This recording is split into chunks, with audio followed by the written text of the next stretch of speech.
Sean Zittel, BoxingVoice.com, here with former two-time world champion Jessie Vargas. But Jessie, I'm going to ask you to be Jessie Vargas, the commentator, the analyst today. You are calling the fight for HBO Latino, isn't that right? I will. I will be commentating the fight for HBO, the SAP version, which is basically just in Spanish. You will be hearing me alongside my good friend Ricardo Celis. So if you understand Spanish, tune into the SAP version. Before we get into this fight, what's that say about you that not even 30 yet, and they already put you ringside to call the biggest fight of the year? It's nice to be in this position. You know, of course, I am very thankful for the opportunities, but I do prefer to be inside that ring. You know, it's been a little less than a year since my last fight, and I'm looking forward to coming back very, very soon. We should have big news within this week or the next, you know, God willing, according to my advisor, Guadalupe Valencia.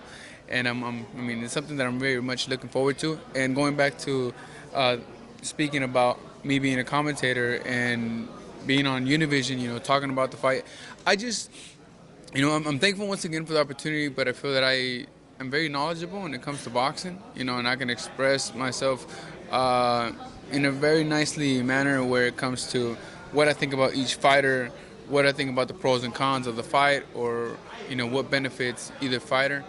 And, you know, that's possibly why, you know, sometimes I predict, there's been occasions where I predict knockouts in a certain round and they come.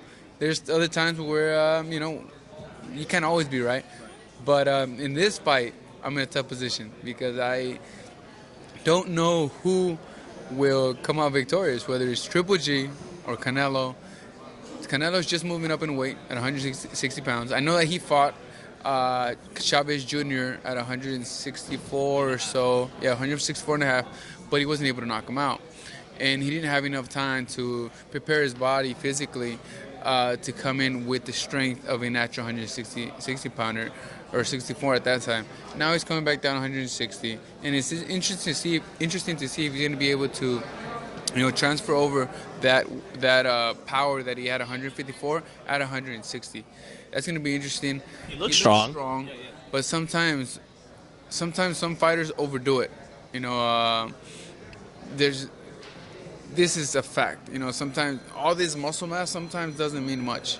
You know, but if they do it correctly, if they do it right, of course it looks good on camera. You know, you see a lot of muscles, but you have to do it appropriately. You know, because the the personal trainer that you have needs to know exactly the explosive exercises that he's doing. I mean, it's just a whole list of things, and a physical trainer will explain to you better than I could. But as a fighter, I know what helps, what doesn't, and there's certain exercises that can generate and have you gain a lot of muscle mass, but literally won't help you to hit harder. So the personal trainer you have needs to know the boxing aspect of the game too, you know. And we'll see if this new trainer that Canelo has helped him in the fight, you know, not just physically, you know, because you see a lot of these bodybuilders, they look off, man, but I bet you put them in front of Andre Ward or even 160, even Triple G, you know, we'll just lay him out and he's much smaller. You know, we've seen it before. I'm just giving you that kind of perspective, you know, that idea.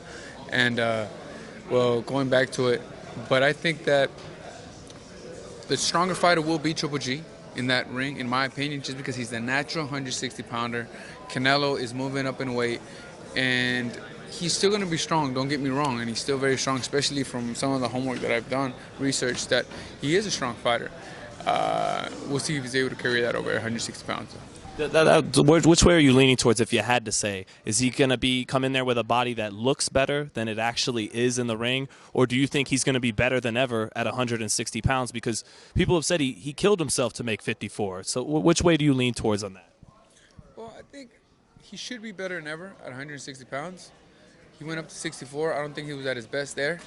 He's at 160 now, and I think that they prepared him well. But, you know, I don't know this for a fact. We'll have to find out this Saturday night. It's interesting to see. That's why we love boxing so much, because we just don't know. I mean, you see the odds. The odds have gone down. I believe they're 2-1 in favor for Triple G, but it's literally a 50-50 fight. You don't know who's going to win. Canelo is a very good, experienced fighter. Triple G He's a great fighter as well. Most of his experience came in the amateur background. You know, him winning a medal in the Olympics and all that experience that he had, that international experience helped him. The power, of course, helped him.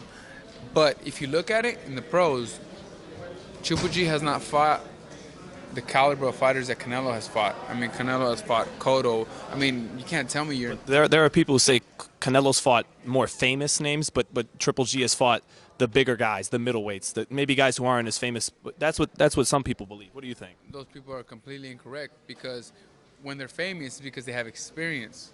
They have experience and they're famous. You know what I mean? They're famous because they're great fighters. Cotto will always go down as one of the best Puerto Rican fighters ever. They say he wasn't a middleweight. Yeah, he's still one of the best fighters. You know, and they fought at 155, so I believe so, 155 pounds. So it was an even match. You know what I mean? And then he fought Shane Mosley. Yes, he was in the later part of his career. Canelo was very young. But you can't tell me that Canelo didn't learn anything from that fight. Floyd Mayweather, he lost the fight, but you can't tell me that he didn't learn something from that fight, even though he wasn't able to do much. But he saw everything that Floyd was able to do to him. So he automatically, when you learn something, if you're smart, you'll take that from your fighter that you fought and you add it to your arsenal. You know what I mean? Do you think because he fought guys like Mayweather that even though Triple G's really strong, he won't be hard to figure out for Canelo in the ring? He will be hard to figure out, believe me. Yeah. Triple G is no walk in the park. His distance that he carries is close to perfect. If he knows how to come in hard with his jab and maintain his distance just with the jab, he can give Canelo a hard time. Then again, if Canelo fights him on the inside and doesn't give him the distance and pushes him and shoves him and hits him to the body and comes up with uppercuts, he has a chance. Not the entire fight, of course, but he has a chance because Triple G has never been put in the position where he had to fight, you know, face to face, you know what I mean, body to body, and have that typical Mexican style in front of you where they turn you, boom, boom, they bring you with uppercuts and they rough you up in there too. He hasn't been in that position, at least not that I've seen in the last 3 years, at least. And I'm sure that before that, I mean, if someone would, some people would ask, well, if he does, he's going to get knocked out. Not necessarily, because if you know how to get in and move your head, you know, without getting hit, and while you're inside, and as soon as you get in there, you stay in there, and then you connect, and then that's it. And then, of course, you know, you give it a try, and then you move out, and then you start boxing. So there's a way with Triple G. Triple G can't maintain one certain style, because if you do, he'll figure you out and he'll knock you out. So Canelo could fight and brawl on the inside. Shortly after, he can come out, go on the outside in the distance, fight him with a lot of head movement that he always has. We all know that. He's going to have very good head movement. He's going to have to add the lateral movements, quick footwork. That way he knows how to trick Triple G. And as for Triple G, it would take time for him to figure out Canelo.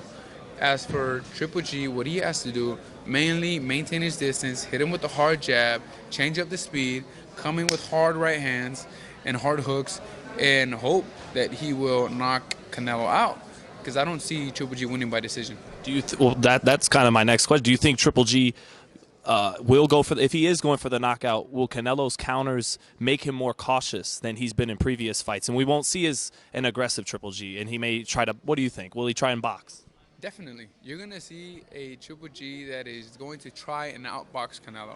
He's going to get caught a couple times, you know, with some big right hands, mainly big. Is that out of character for him? Overhand right hands. To try and box, is that out of character for him? No, he did it against Lemieux very well. He did it against Mexican fighter Rubio. Did it against Rubio. You seen the way he connected with that hook. It was a long, rangy hook because he was trying to maintain that distance.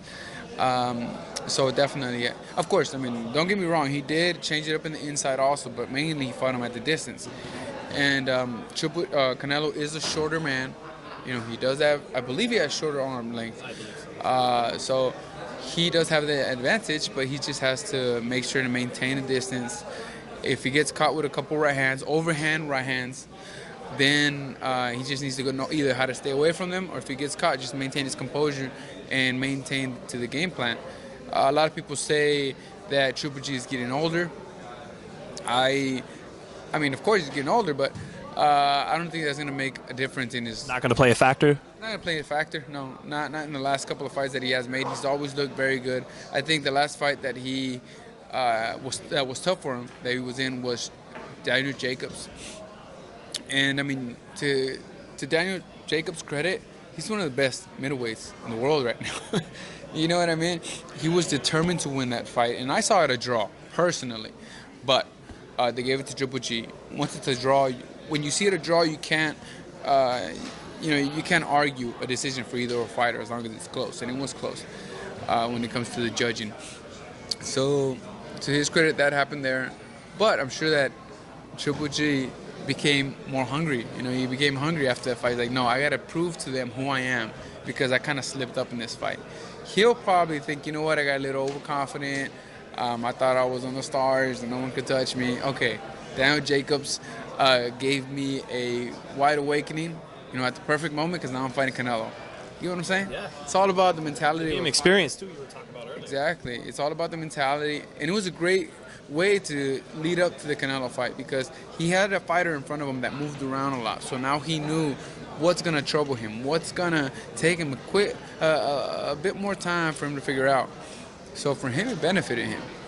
Whose style is it actually? Because I've heard arguments both ways. I've heard people say that because Canelo has slow feet and doesn't like chasing after guys, this is a good style for him because a guy's going to be in front of him for a lot of the fight. Or is this a good matchup for Triple G because he's got a guy in front of him who doesn't have fast feet, who can't get away from him all night long? Who's it favor? First of all, we don't know if Canelo has quick feet or not. You know, in this fight, if he's going to have, I'm sorry. Right. I feel that he will. I hope that, you know, for his sake, that he prepared and added better footwork exercises to his training. That way he can, you know, be quick enough to move out the way, in and out of the way of the punches of Triple G. Not that he's scared of him. It's just smart to be ready in every way possible. Do you think Canelo's chin holds up if he does have to take some big shots against Triple G? We know Mexican fighters usually have had a great chin, guys from Mexico. Yeah, well, if we want it to be a great fight, we hope he would, you know, be able to stand the power. You think he will, though? I don't know. He's never really been hit by a 160-pounder. Some will say Chavez Jr. was, but I beg to differ. I think that he wasn't at his Chavez Jr. wasn't at his best, you know, at that way. I think I don't think he was at his best personally. You know, it was just a lot of weight to cut down, and you have to have that down to a science. It's risky, but you know, ultimately he won. He won decisively. But in this fight, Triple G is going to be hitting harder than Chavez did, and I'm sure that Canelo is going to be aware of that and try to stay away from getting hit with any big punches. I mean, it's an intriguing matchup. Everyone wants to see it. Everyone will tune in this Saturday night because the boxing has been waiting for this fight for several years now. Will this fight live up to expectations? Is there any scenario where it doesn't? I believe it would, and I believe it will. It has everything to do so. You have two fighters that have a huge fan base, especially Canelo, and basically undefeated fighters besides, you know, his loss to Floyd, which is understandable. You know, and it's gonna be fireworks, and it's gonna have everyone at the edge of their feet because everyone knows that a knockout can come at any given moment. Any given moment. I gotta ask before I let you go, man. Please, please, if a gun was to your head and you had to make a pick, come on, give us a pick. Even if it's by the slimmest of margins. Okay, I would have to say my prediction for this fight: Canelo by decision or Triple G by knockout. There you go. Thanks, Jesse. No problem.